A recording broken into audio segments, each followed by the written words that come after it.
آخری عشرہ جہنم سے آزادی کا عشرہ ہے۔ ہم اللہ تعالیٰ سے دعا کریں کہ اللہ تعالیٰ ہم تمام کو ان خوش نصیب بندوں میں شامل فرما دے جن کی اللہ تبارک و تعالی مغفرت فرماتے ہیں اور جن کو جہنم سے آزادی عطا فرماتے ہیں۔ رمضان المبارک تمام مہینوں کا سردار ہے اور جمعہ تمام دنوں کا سردار ہے۔ تو مہینوں کے سردار اور دنوں کے سردار جمعے کے دن میں ہم اللہ تعالیٰ سے دعا کریں گے کہ اللہ تعالیٰ ہم سب کی مغفرت فرمائے، پوری امت مسلمہ کی مغفرت فرمائے اور ہم سب کی گردنوں کو جہنم سے آزاد فرمائے۔ رمضان کا یہ آخری جمعہ بھی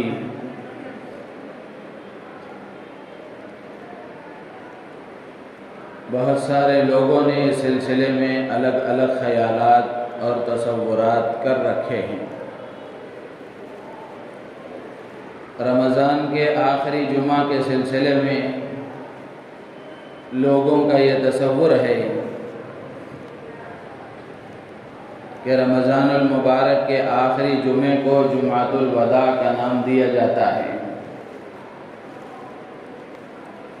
اور رمضان المبارک کے اختتام اور ختم ہو جانے پر افسوس اور حسرت کا اظہار کیا جاتا ہے۔ پھر اس کے بعد باوجود حسرت اور افسوس کے اور جمعوں کے مقابلے میں رمضان کے آخری جمعہ میں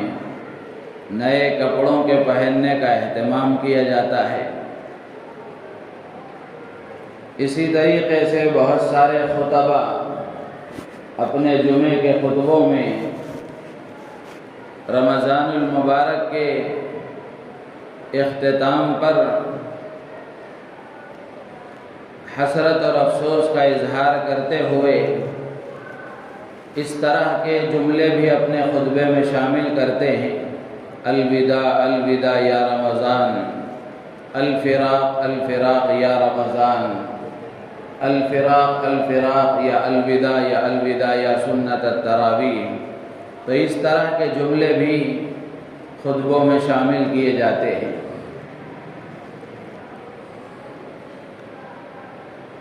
تو اس سلسلے میں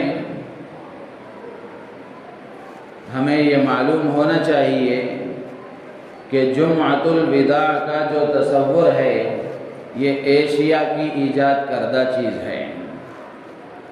یعنی ہند و پاک کے لوگوں میں اس کا تصور پایا جاتا ہے،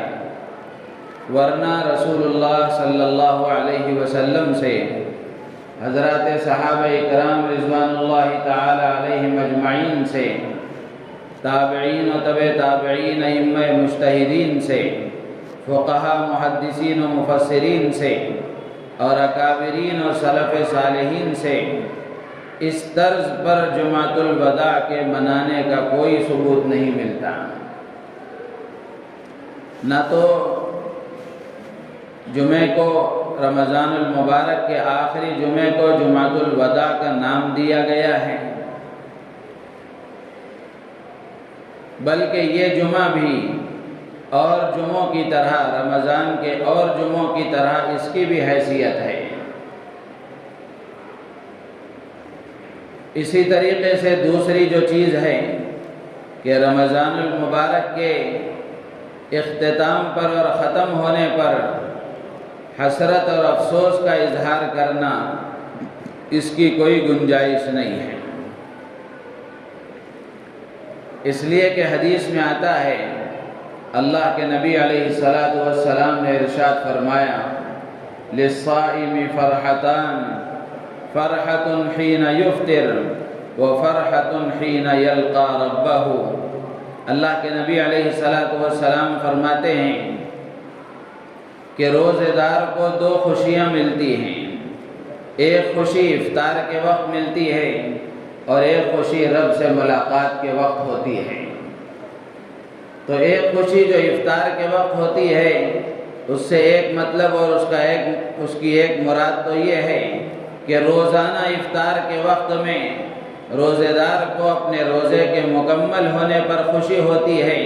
کہ اللہ تبارک و تعالی نے عافیت کے ساتھ دن بھر کا روزہ مکمل فرما دیا۔ اسی لیے افطار کی جو دعا ہے، اس دعا میں اللہ کے نبی علیہ السلام سے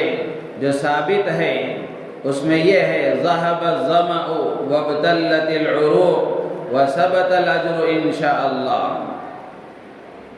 کہ آدمی روزے دار یہ کہتا ہے ذہب الظمأ، پیاس ختم ہو گئی، وابتلت العروق، رگیں بھیگ گئیں، وثبت الاجر انشاءاللہ، اور اللہ کی ذات سے امید ہے کہ اجر و ثواب بھی اللہ تعالیٰ عطا فرما دیں گے۔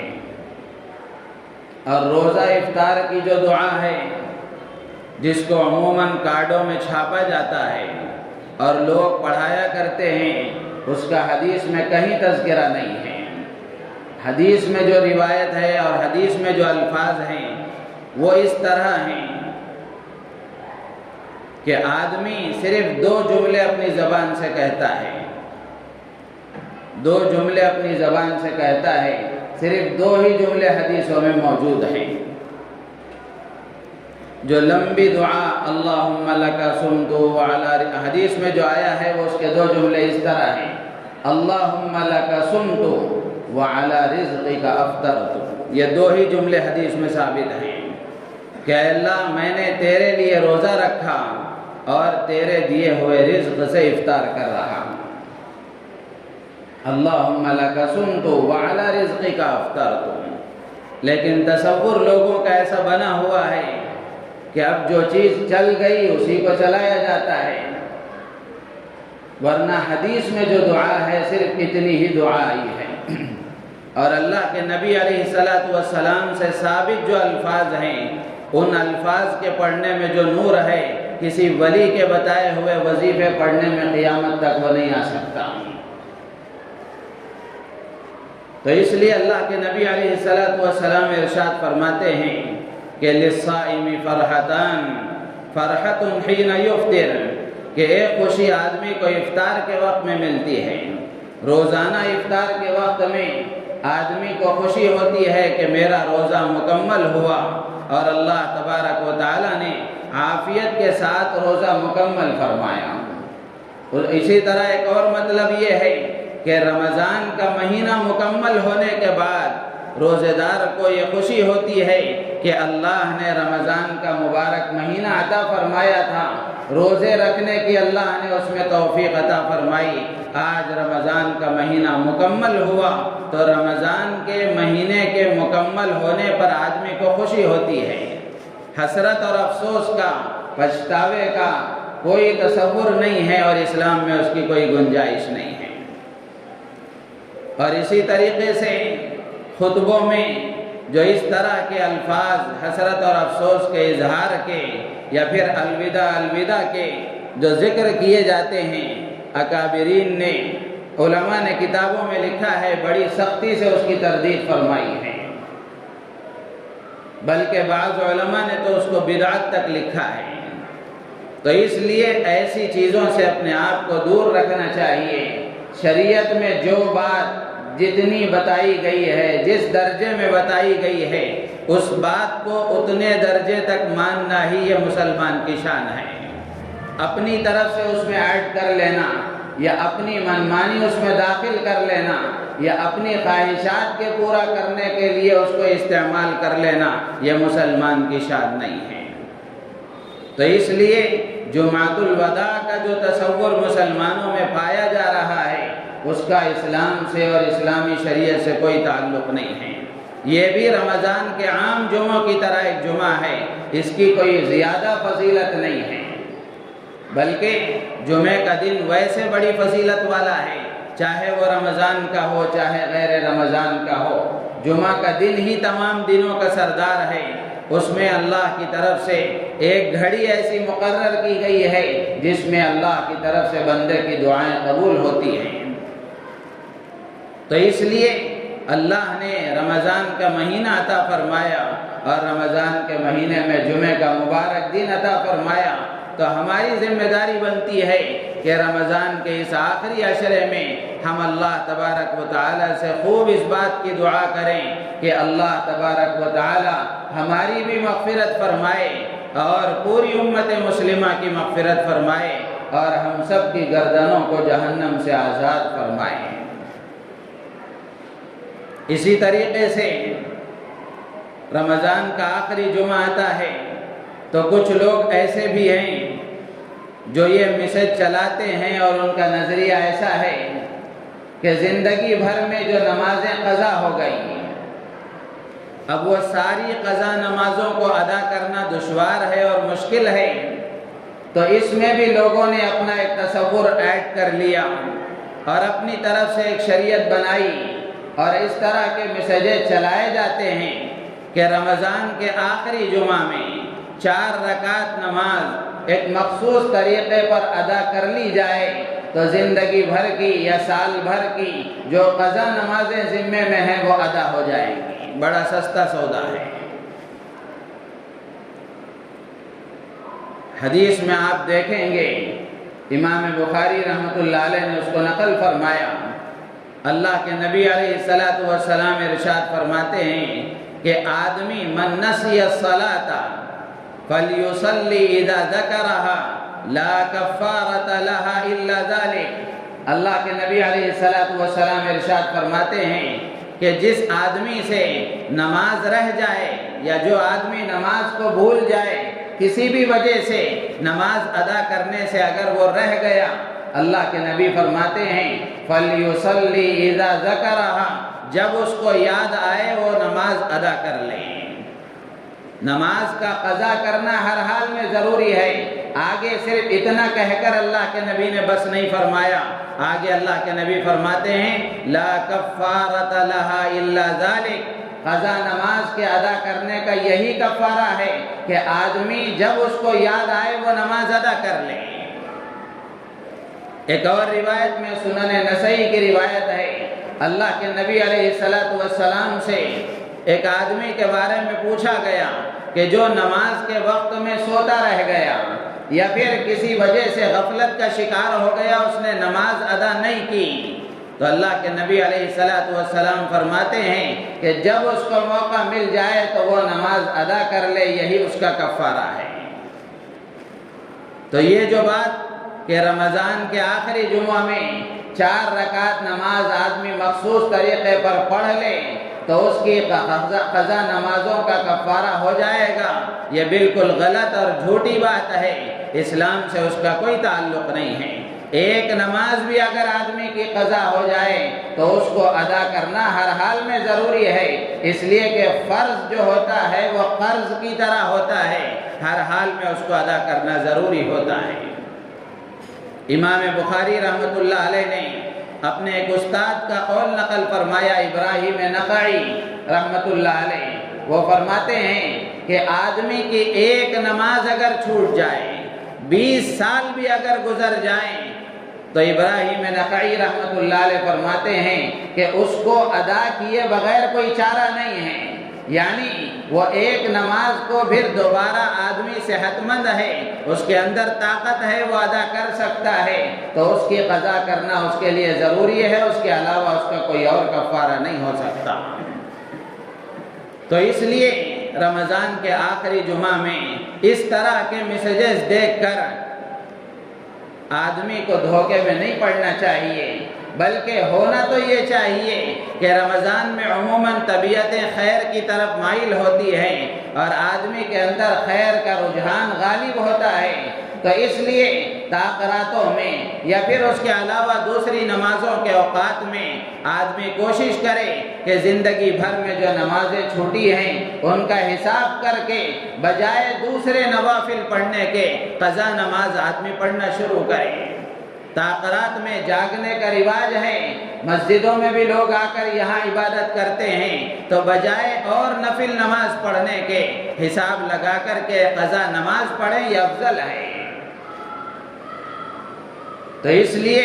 قضا نماز کے ادا ہونے کا طریقہ یہی ہے کہ آدمی اس نماز کو ادا کرے، کوئی اور طریقہ اس کا نہیں ہو سکتا۔ کوئی مجبور ہو گیا، شیخ فانی ہے، یا پھر آدمی کی زندگی کے وفا کرنے کا کوئی موقع نہیں ہے، تو پھر اس کے احکامات الگ ہیں۔ باقی صحت ہے اور اللہ نے اس کو طاقت دی ہے، موقع دیا ہے، تو نمازیں اگر چھوٹ گئی ہیں تو ان کو ادا کرنے کا اہتمام کرنا چاہیے۔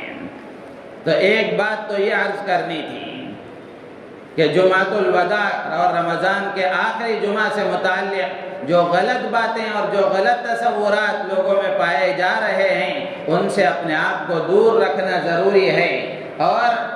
رمضان کے آخری جمعہ کو اور جمعوں کے مقابلے میں زیادہ بڑھاوا دینا یا اس کو اور زیادہ افضل سمجھنا، یہ بھی شریعت کی روح کے خلاف ہے۔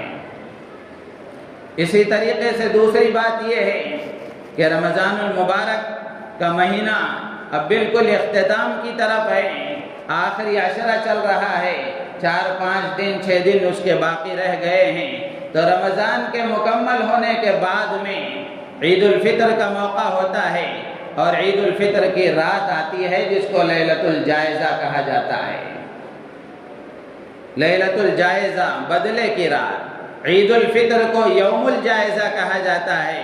اور اس کی رات کو لیلۃ الجائزہ کہا جاتا ہے۔ عید الفطر کی جو رات ہے وہ بدلے کی رات ہے، اور عید الفطر کا جو دن ہے یہ بدلے کا دن ہے۔ یہ عید الفطر کی جو رات جس کو لیلۃ الجائزہ کہا جاتا ہے، اس کی بھی حدیثوں میں بڑی فضیلتیں آئی ہیں۔ اللہ کے نبی علیہ الصلاۃ والسلام ارشاد فرماتے ہیں کہ جو آدمی من احیا اللیالی الخمس وجبت لہ الجنہ، اللہ کے نبی علیہ الصلاۃ والسلام ارشاد فرماتے ہیں کہ جو آدمی 5 راتوں کو جاگ کر عبادت کرتا ہے اس کے لیے جنت واجب ہو جاتی ہے۔ ان 5 راتوں میں سے عیدین کی 2 راتیں بھی ہیں۔ بقرعید کی جو رات ہے عید الاضحیٰ کی، وہ بھی اس میں شامل ہے، اور عید الفطر کی جو رات لیلۃ الجائزہ ہے وہ بھی اس میں شامل ہے۔ کتنی بڑی فضیلت ہے کہ آدمی رات میں جتنا اللہ توفیق دے پوری رات جاگنا ضروری نہیں ہے، جتنا اللہ توفیق دے آدمی عبادت کرے، دعا کا اہتمام کرے، اپنی مغفرت طلب کرے، اور پوری امت مسلمہ کے لیے، پوری انسانیت کے لیے دعا کرے۔ آدمی دعا کرتا ہے، عبادت کرتا ہے، اللہ تبارک و تعالی اس کے لیے جنت کے فیصلے فرماتے ہیں۔ حضرت عبداللہ ابن عمر رضی اللہ تعالیٰ عنہما فرماتے ہیں کہ 5 راتیں ایسی ہیں کہ ان راتوں میں جو دعائیں مانگی جاتی ہیں اللہ تبارک و تعالی وہ دعائیں رد نہیں فرمایا کرتے، قبول فرماتے ہیں۔ تو ان میں سے بھی عیدین کی 2 راتیں ہیں کہ عید الفطر کی رات اور عید الاضحیٰ کی رات، کہ لیلۃ الجائزہ میں جو دعائیں مانگی جاتی ہیں اللہ تبارک و تعالی ان دعاؤں کو قبول فرماتے ہیں۔ تو اس لیے عید الفطر کی جو رات ہے لیلۃ الجائزہ، اس کو بھی عبادت میں گزارنا چاہیے۔ جیسے تاخراتوں میں اہتمام ہوتا ہے، ویسے اپنے گھر میں عبادت کا اہتمام ہو، اپنے گھر میں عبادت کا اہتمام ہو، آدمی محسوس کرے کہ یہ رات بھی فضیلت والی ہے، یہ رات بھی فضیلت والی ہے، اس کو محسوس کر کے اس کی فضیلت کا استحضار کر کے آدمی کوشش کرے اور عبادت کرے، تاکہ اللہ تبارک و تعالی ہماری دعاؤں کو قبول فرما کر ہمارے لیے جنت کے فیصلے فرما دیں۔ لیکن افسوس کی بات یہ ہے کہ جیسے ہی شوال کا چاند نظر آتا ہے، لیلۃ الجائزہ پوری کی پوری شاپنگ کی نظر ہو جاتی ہے، مصلے اور مسجدیں خالی ہو جاتی ہیں، اور بازار آباد ہو جاتے ہیں، شاپنگ مالز آباد ہو جاتے ہیں، اور مسلمان اس طرح بازاروں کو آباد کرتے ہیں کہ گویا یہ رات بازاروں کو آباد کرنے کی ہے۔ سب سے پہلی بات تو یہ ہے، عید کی خریداری ضرور کرنی چاہیے، کپڑوں کا انتظام، چیزوں کا انتظام ضرور کرنا چاہیے، لیکن عید کی خریداری کا نظام ایسا بنایا جائے کہ اس میں رمضان کا ایک لمحہ بھی صرف نہ ہو، رمضان سے پہلے اس کام کو مکمل کر لیا جائے، یا پھر اگر کسی وجہ سے رمضان میں ہی نوبت آ جائے یا رمضان میں ہی عید کی خریداری کا کوئی موقع پیش آ جائے تو آدمی کو ایسی ترتیب بنانی چاہیے کہ جس میں کوئی نماز نہ چھوٹے، کوئی عمل نہ چھوٹے۔ اور خاص طور سے رمضان کی یہ عید الفطر کی جو رات ہے، اس رات میں بازاروں کو آباد کرنا، اور خاص طور سے ہماری عورتیں، مخلوط ماحول ہوتا ہے، گناہوں کا ماحول ہوتا ہے، ایسے ماحول میں یہ مقدس رات گزرتی ہے۔ رمضان میں جو تربیت ہوئی، جو کچھ روحانیت اور نورانیت اندر پیدا ہوئی، اب ایسا محسوس ہوتا ہے کہ لیلۃ الجائزہ کی رات میں وہ ساری نورانیت ختم ہو جاتی ہے، وہ ساری روحانیت کا ستیاناش ہو جاتا ہے، اور مسلمان کو یہ تصور نہیں ہوتا کہ یہ بھی کوئی فضیلت والی رات ہے۔ تو اس لیے اچھی طرح ہمارے ذہن میں ہونا چاہیے کہ لیلۃ الجائزہ کی بھی فضیلتیں حدیث میں آئی ہیں اور اس میں عبادت کی بھی ترغیب دی گئی ہے، تو اس لیے کوشش کی جائے اس بات کی کہ کم سے کم تہجد کا اہتمام کیا جائے، اسی وقت میں دعاؤں کا اہتمام کر لیا جائے، تو اس سے بھی انشاءاللہ العزیز وہ فضیلتیں حاصل ہو جائیں گی۔ اور اس رات کو خاص طور سے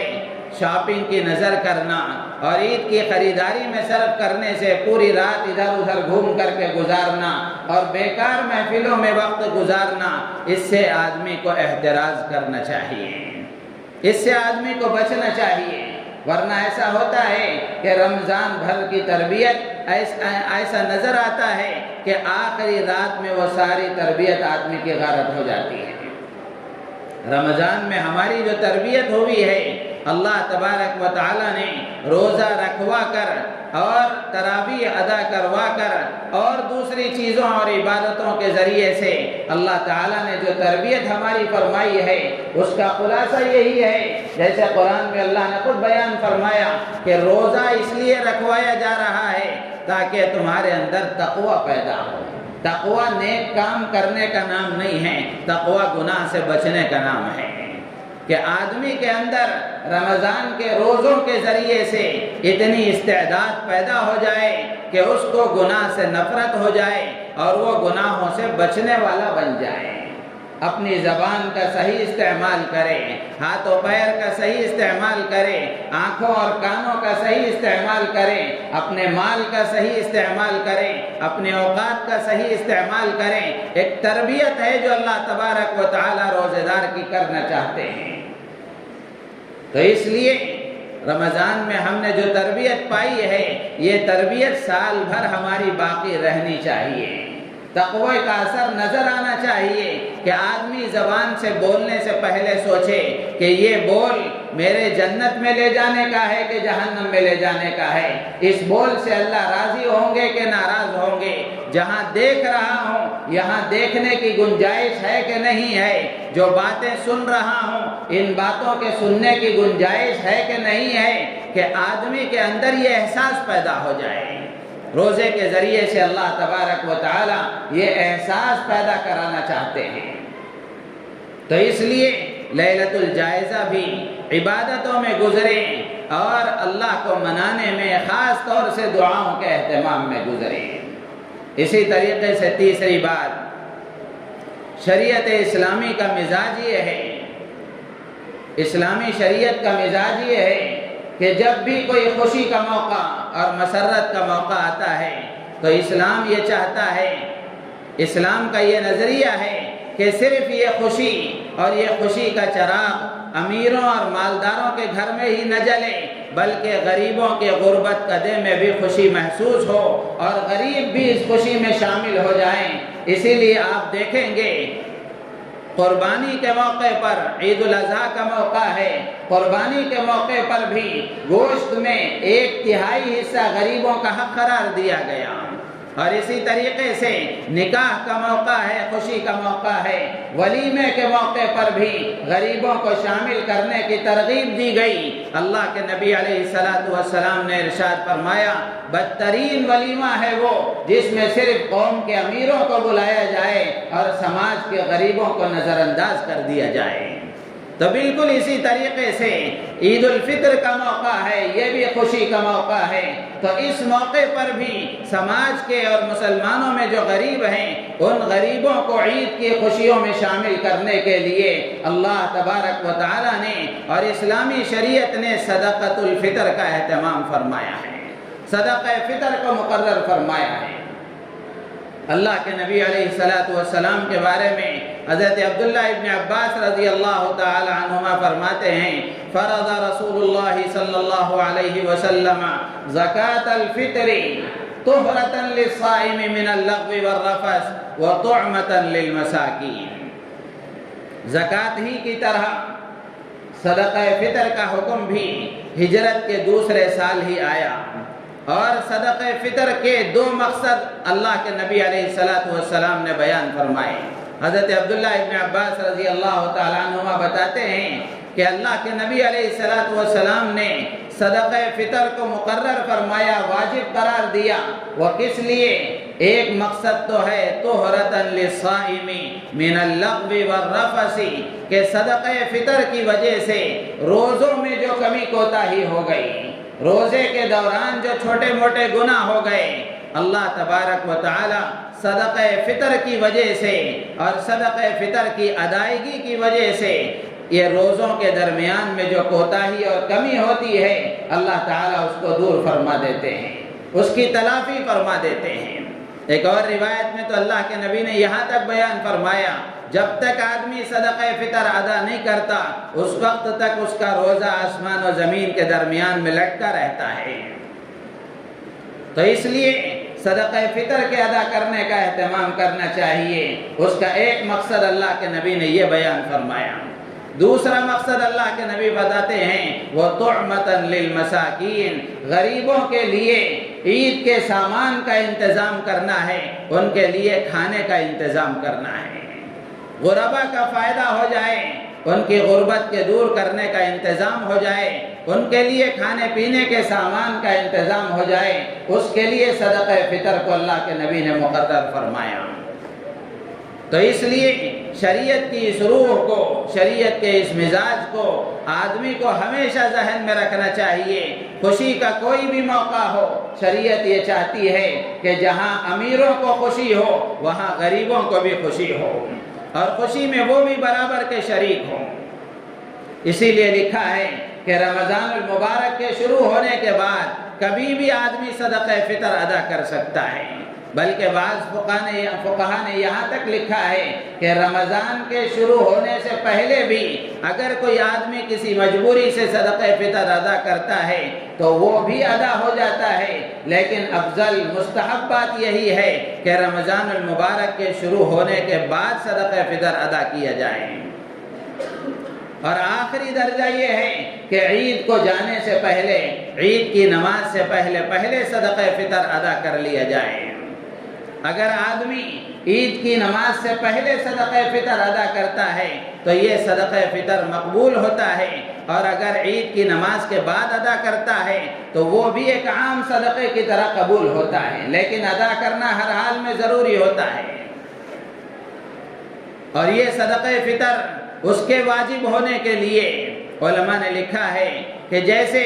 زکوٰۃ کے واجب اور فرض ہونے کے لیے جو صاحب نصاب ہونا ضروری ہے، زکوٰۃ کے لیے ایک شرط یہ ہے کہ آدمی کے مال پر سال گزرے، لیکن صدقہ فطر کے لیے عید کے دن سے پہلے اگر آدمی صاحب نصاب ہے تو اس کو چاہیے کہ وہ صدقہ فطر ادا کریں۔ اور زکوٰۃ کے لیے کچھ مخصوص مال ہیں جن پر زکوٰۃ واجب ہوتی ہے، لیکن صدقہ فطر کے لیے کسی بھی طرح کا مال اس کی ضروریات اصلیہ سے زائد ہے اور نصاب کے بقدر اس کے پاس موجود ہے تو اس پر صدقہ فطر واجب ہو جاتا ہے۔ عید کے دن اگر کوئی موجود ہے، کوئی بچہ عید کی رات میں پیدا ہوا، کوئی غیر مسلم عید کی رات میں مسلمان ہوا، کوئی فقیر عید کی رات میں اگر صاحب نصاب ہو گیا تو عید کے دن اس کے لیے صدقہ فطر ادا کرنا ضروری ہوتا ہے۔ تو کس کس کی طرف سے صدقہ فطر ادا کیا جائے؟ آدمی اپنی طرف سے صدقہ فطر ادا کریں، اپنی نابالغ اولاد کی طرف سے صدقہ فطر ادا کریں۔ لیکن ہمارے سماج میں، ہم بھارت میں رہتے ہیں تو ہمارے سماج میں بالغ لڑکے اور لڑکیاں بھی شادی سے پہلے چونکہ وہ بھی باپ کی کفالت میں ہوتے ہیں اور باپ ہی ان کا خرچ برداشت کرتا ہے، تو ان کا بھی صدقہ فطر ادا کر دیا جائے تو بہتر ہے۔ اسی طریقے سے پہلے زمانے میں غلام ہوا کرتے تھے، ان کو خدمت کے لیے، گھر کی خدمت کے لیے رکھ لیا جاتا تھا تو ان کی طرف سے صدقہ فطر ادا کیا جاتا تھا۔ تو آج اگر گھر کی خدمت کے لیے کسی لڑکے اور لڑکی کو رکھ لیا جاتا ہے، مستقل طور پر وہ گھر کی خدمت کے لیے مامور ہیں، حضرت مولانا خالد سیف اللہ صاحب رحمانی دامت برکاتہم نے لکھا ہے کہ اگر آدمی ان کی طرف سے بھی صدقہ فطر ادا کر دے تو بہتر ہے، ضروری نہیں ہے۔ ان کی طرف سے بھی آدمی صدقہ فطر ادا کر دے تو اس پر بھی اس کو اجر و ثواب ملے گا۔ تو اس لیے صدقہ فطر کے ادا کرنے کا اہتمام کرنا چاہیے، اور صدقہ فطر کے لیے معیار اللہ کے نبی علیہ السلام نے چند چیزوں کو قرار دیا ہے۔ گیہوں ہے، کشمش ہے، کھجور ہے، پنیر ہے، جو ہے، ان کو اللہ کے نبی علیہ السلام نے معیار قرار دیا۔ اللہ کے نبی علیہ السلام نے حدیث میں فرمایا کہ کھجور ہے، جو ہے، کشمش ہے، یہ 3.5 کلو ایک آدمی کی طرف سے صدقہ فطر کے طور پر ادا کیے جائیں گے، اور گیہوں ہے تو اس کو 2.25 کلو ایک آدمی کی طرف سے صدقہ فطر ادا کریں۔ لیکن صدقہ فطر کے ادا کرنے کے سلسلے میں صحابہ کرام رضوان اللہ تعالی علیہم اجمعین کے بارے میں ہم دیکھیں کہ صحابہ اہتمام سے صدقہ فطر ادا کرتے تھے، لیکن حضرت ابو سعید خدری رضی اللہ تعالیٰ عنہ بتاتے ہیں کہ ہم کھانے کی کوئی بھی چیز ہوتی تو ہم اس میں سے 1 سا صدقہ فطر کے طور پر نکالا کرتے تھے، یعنی گیہوں ہوتا یا اور کوئی چیز ہوتی تو ہر چیز بھی ہم 3.5 کلو نکالا کرتے تھے۔ اسی لیے گیہوں کے سلسلے میں صرف احناف کے یہاں 2.25 کلو ہے، ورنہ اور دیگر ائمہ کے نزدیک، سارے ائمہ کے نزدیک یہی ہے کہ گیہوں بھی آدمی 3.5 کلو ہی نکالے۔ تو اس لیے حضرت مولانا خالد سیف اللہ صاحب رحمانی دامت برکاتہم نے لکھا ہے کہ اللہ کے نبی علیہ السلام کے زمانے میں گیہوں ایک قیمتی چیز ہوا کرتی تھی، گیہوں قیمتی چیز ہوا کرتی تھی، اس لیے کہ حجاز میں گیہوں کی پیداوار نہیں تھی،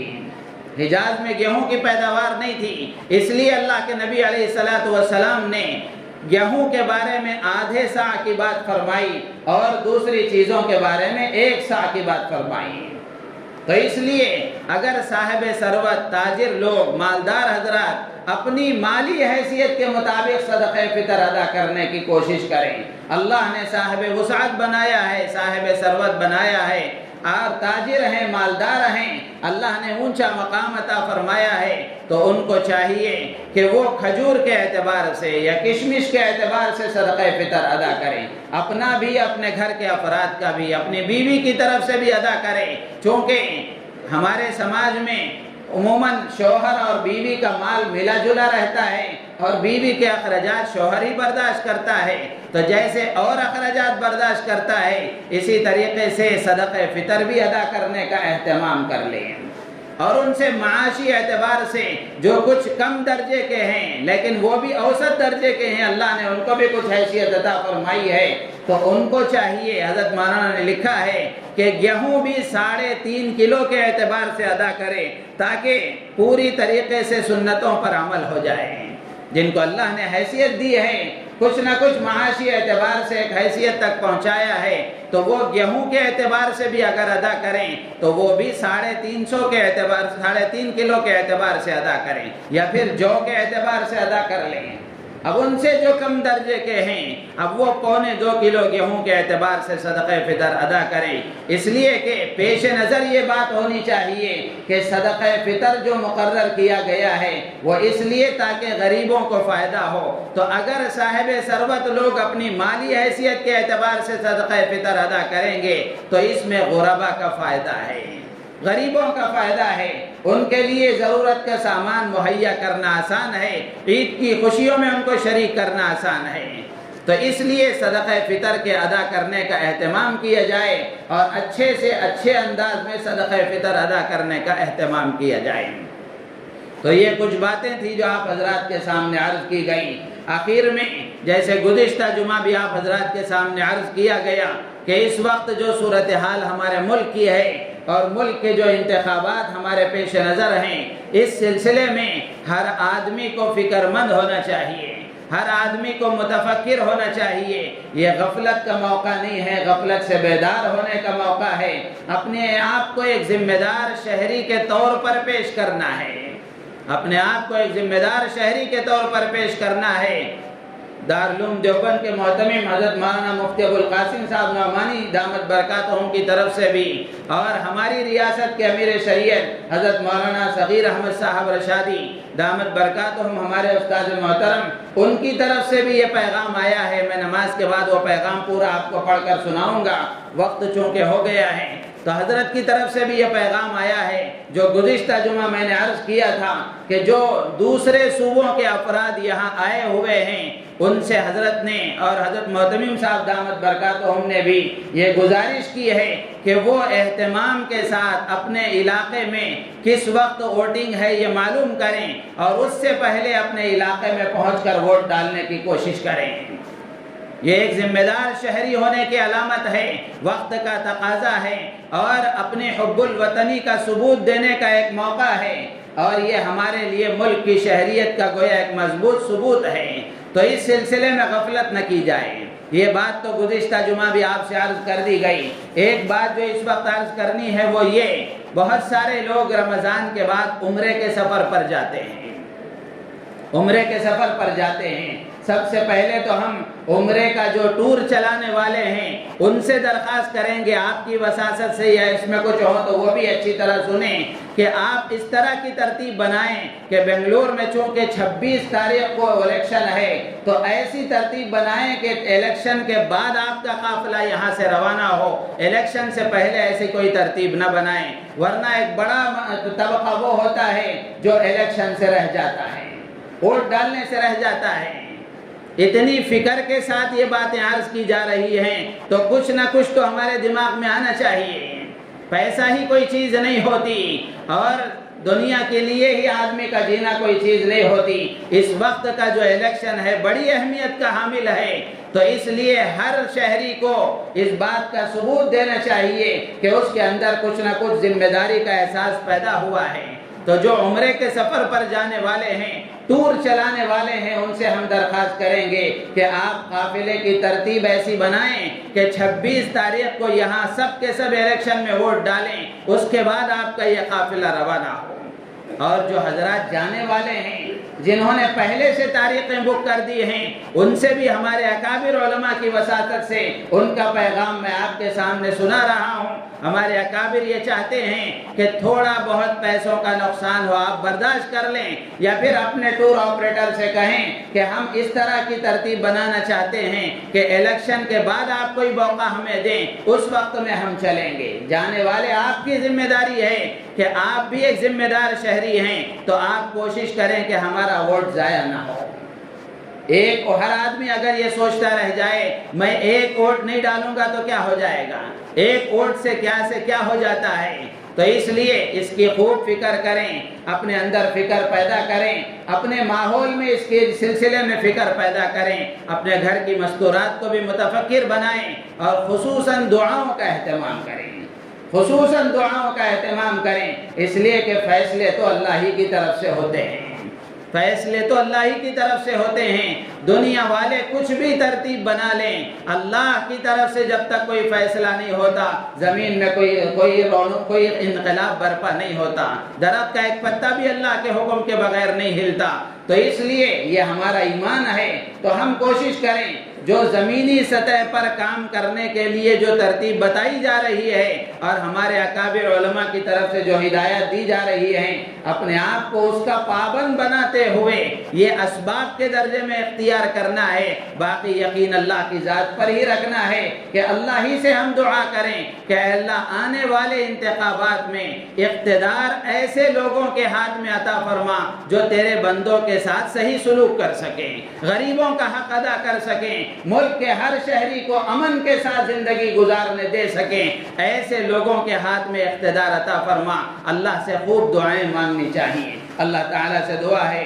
اللہ تعالیٰ ہم سب کو ان باتوں پر عمل کی توفیق عطا فرمائے، ہماری نیتوں میں اخلاص پیدا فرمائے، آمین۔ وآخر دعوانا الحمدللہ۔